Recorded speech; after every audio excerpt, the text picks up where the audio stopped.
রামকৃষ্ণ মিশনে আরও এক কৃতি ছাত্রর সাথে রয়েছি। নরেন্দ্রপুর রামকৃষ্ণ মিশনে 9th হয়েছে, পেরেন্টসের সাথে রয়েছি, ভাইয়ের সাথে রয়েছি। অর্ক সাহা, কেমন লাগছে? আমার অত্যন্ত ভালো লাগছে। আমি র্যাঙ্ক হয়তো আশা করিনি, কিন্তু র্যাঙ্ক পেয়েছি আমি অত্যন্ত খুশি হয়েছি। খুব ভালো লাগছে। কত পার্সেন্টেজ এলো? আমার পার্সেন্টেজ 97.6। আর টোটাল কত এলো? আমার 488। আর বাড়ি কোথায়? বাড়ি ফারাক্কা, মুর্শিদাবাদ। আচ্ছা, এখানে কি 5 থেকে পড়াশোনা করছো? হ্যাঁ, এখানে 5 থেকে পড়াশোনা করছি। তো কেমন লাগছে? আমার খুবই ভালো লাগছে। আর আমার সাথে যে আরও 5জন ছাত্র পেয়েছে আমাদের স্কুল থেকে, তার জন্য আরও ভালো, আমার খুশিটি আরেকটু দীর্ঘায়িত হয়েছে। আমাদের হেডমাস্টারের জন্য আমরা কিছু করতে পেরেছি, তার জন্য আমি অত্যন্ত গর্বিত। আর মা, তোমার কি কি সাবজেক্ট ছিল? আমার পিওর সায়েন্স ছিল, physics, chemistry, math, biology, English, Bengali. সব থেকে ভালো লাগে কোনটা? আমার সবচেয়ে ভালো ফিজিক্স লাগে। ফিজিক্স। এরপর কি নিয়ে পড়বে? এরপর মেডিকেল নিয়ে পার্সিউ করার ইচ্ছে আছে। কিন্তু তাহলে তো ফিজিক্সের সাথে একটু কানেকশনটা কমে গেল। ফিজিক্সের সাথে কানেকশনটা হয়তো কমে গেল, কিন্তু কিছুর জন্য কিছু করতে হবে। আমি চাই যে একটা, মানে আমি গরিব মানুষের সেবা করতে চাই, একটু কম পয়সায় যাতে চিকিৎসা করতে পারি, সেই জন্য যাতে গরিবদের কিছুটা ভালো হতে পারে, ওই জন্য আমি ডাক্তারিটা পার্সিউ করছি। আচ্ছা, আর এখন জানো তো একটা মেডিকেল ফিজিক্স বলেও খুব সুন্দর কোর্স হয়।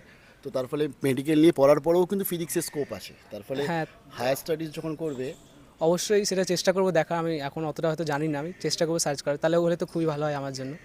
হ্যাঁ, যাদবপুর ইউনিভার্সিটি বা অনেক ইউনিভার্সিটি আচ্ছা পড়ায়। আচ্ছা। তো কেমন লাগছে ছেলে এত সুন্দর র্যাঙ্ক করলো? খুব ভালো লাগছে। আশা করেছিলেন? র্যাঙ্ক আশা করিনি, কিন্তু রেজাল্ট ভালো হবে জানি। মানে এখন মানে ফার্স্ট রিয়াকশনটা কিরকম ছিল?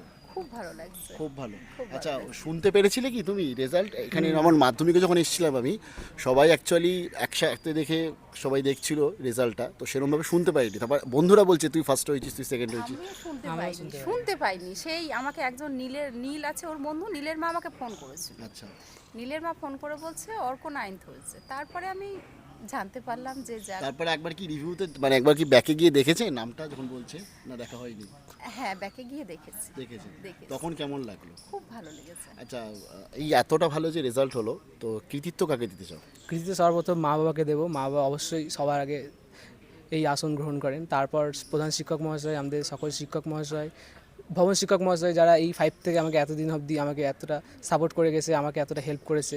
আর এদের বাদেও আমি আমার যে 5 অবধি আমার যে এত মানে ছোটোবেলা থেকে যে আমাকে গড়ে উঠেছে, আমার পড়াশোনা, আমার বিকাশটা করেছে, সেই সকল শিক্ষক, যাদের হয়তো সকলের নাম নিলে হয়তো শেষ হবে না, তাই সকলকে আমি ধন্যবাদ জানাতে চাই। আমার একটা স্যার আছে, আমি দাদু স্যার বলেই ডাকি তাকে। কোনো দিন কোনো মন খারাপ কিছু হলে আমি সবার আগে ওনাকে ফোন করি। উনি অত্যন্ত ভালো মানুষ, ওনাকে অত্যন্ত ভালোবাসি। এখনও সবার প্রথম আমি ওনাকে ফোন করেছিলাম। আচ্ছা আচ্ছা, দাদা এত ভালো রেজাল্ট করেছে, কেমন লাগছে? হ্যাঁ, ভালো লাগছে।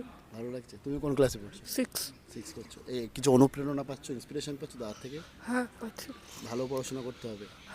আর মানে বন্ধুদের গিয়ে কি বলবে, আমি র্যাঙ্ক করা দাদার ভাই? আমি বন্ধুদেরকে বলবো কি, হ্যাঁ আমি র্যাঙ্ক করে দাদা ভাই। মানে গর্বিত তুমি? আপনিও তো গর্বিত? খুব গর্বিত। একদম, আমরাও সবাই খুব গর্বিত, কারণ রামকৃষ্ণ মিশন এবং এই পরিবেশটা সব থেকে খুব ভালো আছে। মিস করবে না? আমি অত্যন্ত মিস করি। আমি যখন ছেড়েছিলাম ক্লাস 12 পরীক্ষা, লাস্ট পরীক্ষা, তখনও খুব মিস করছিলাম। আমাদের এখানে বন্ধুদের সাথে একটা আলাদা সম্পর্ক গড়ে ওঠে। তারপর আমার তো 7 বছর ধরে, মানে আমি কিছুতেই ছেড়ে উঠতে পারবো না এই পরিবেশটা। তো আচ্ছা, যারা ধরো 25-এ উচ্চ মাধ্যমিক দেবে, লাস্ট উচ্চ মাধ্যমিক, তারপর তো সেমিস্টার, তাদের কি সাজেশন দিতে চাও? তারা অবশ্যই ভালো করবে। এই স্কুল থেকে অবশ্যই যথেষ্ট ভালো, তারা যেন মন বল দিয়ে ভেঙে না পড়ে, তারা যেন ভালো থাকে। আর র্যাঙ্ক করাটাই সব নয়, অবশ্যই র্যাঙ্ক তো আসবেই। র্যাঙ্ক না করলেও যে থেমে থাকতে হবে সেরকম কোনো ব্যাপার না, তারা এগিয়ে যাক, অন্য ফিল্ডে করুক, যাতে লাস্ট ওই সমাজের সেবাটা করতে পারুক, এটাই প্রার্থনা করবো। আচ্ছা, তাদের কি বলতে চাও? মানে সাজেশন বই নাকি পাঠ্য বই নাকি টিচার্স?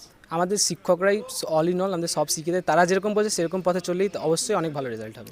এমনি কিছু গান বাজনা, খেলাধুলা, অন্য কিছু? আমি গান বাজনা করি না, আমি খেলাধুলো করি। আমি স্কুল টিমে খেলতাম কি খেলতে? ফুটবল। ফুটবল। তো চলো, তোমাকে পরের জন্য বেস্ট অফ লাক জানাচ্ছি, আর আপনাদেরও সবাইকে কংগ্রাচুলেশন জানাচ্ছি আমাদের তরফ থেকে।